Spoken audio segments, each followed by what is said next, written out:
Good day all guys! Tara, let's do this. Tindahan Surya naman tayo for today's video. So, as you can see, ayan, medyo paubos na yung mga stocks natin. So, what we're going to do is to refill and restock tayo ng mga paninda. So, here nga pala yung ipon challenge that I was posted on my TikTok. So, we save 100 per day from January to June. So, this is what we have now na ipambibili natin ng mga stocks. And of course, as a tindera, we really need to save something from our business so that, ayun, meron tayong pang-backup in case like, ayun, naubusan tayo ng stocks or we need to add stocks, something like that. So, ayan guys, naalis ko na lahat ng mga nakalagay dito sa ating Ipon Challenge booklet. And if you wanted this one guys, you can bought this on TikTok as well. Mura lang yan.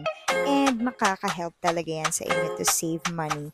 Kasi mamamonitor nyo talaga siya. So, ito na pala guys, yung mga na-ipon natin. So, I'll make bilang-bilang for this.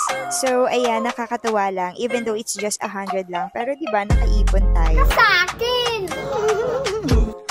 So, ayan, tuwan-tuwa yung aking kiddo. Burger ka sa akin daw. So, ayan, let's make bilang to separate the bill. And guys, you need to save any businessman yan. Sobrang worth it. So, after ko nang maayos yung bill, so eto na, arat na, let's go.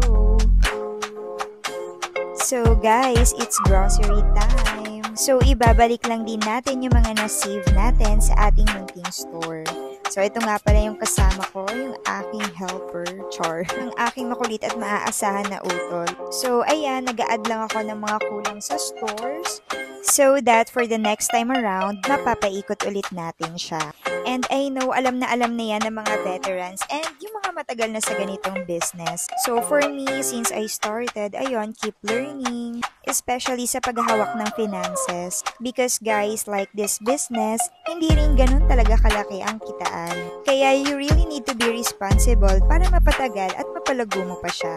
So, ayan, after naming mag-grocery, it's time to organize and refill those stocks. So, ayan, the stocking is giving. Nakakaaliw siya na, yeah, minsan nakakapagod din talaga. But if you are happy on what you were doing, grateful, that's already a big blessing. Ang galing lang din because experience teaches us more lesson in a different path. Kaya if may gusto ka, then do it. Fear none except G. Ika nga nila, huwag tayong matakot sumugal. Mas nakakatakot kung di natin susubukan. Kaya kung ako sa'yo, magpa-cash in ka na bago pa mabanyan. Char. So, ayan guys, ayos-ayos lang tayo ng paninda. So, at least kahit pa paano is, ayun, nadagdagan natin siya from our savings. Kaya it was a big help talaga na makapag-save kahit konti, kahit pa paano. Lalo na kung may business ka. So, we know on this type of business, ayun, ikot-ikot lang, like Sarah G. Kaya it's better to add something para naman kahit papano is may progress siya. Kaya please, bawal umutang ngayon, bukas, at magpakailanman. So, like what I've said, it's a cycle. So, another ipon challenge na naman tayo until the end of the year. You can do this strategy as well if you have this kind of business. And yeah, of course, any type of business if you think it is convenient. So this would be our mini vlog for our Tindahan edition or yeah, Tindahan Surya. And if you reach this end of this video, big hugs, keep going, and thank you for watching guys.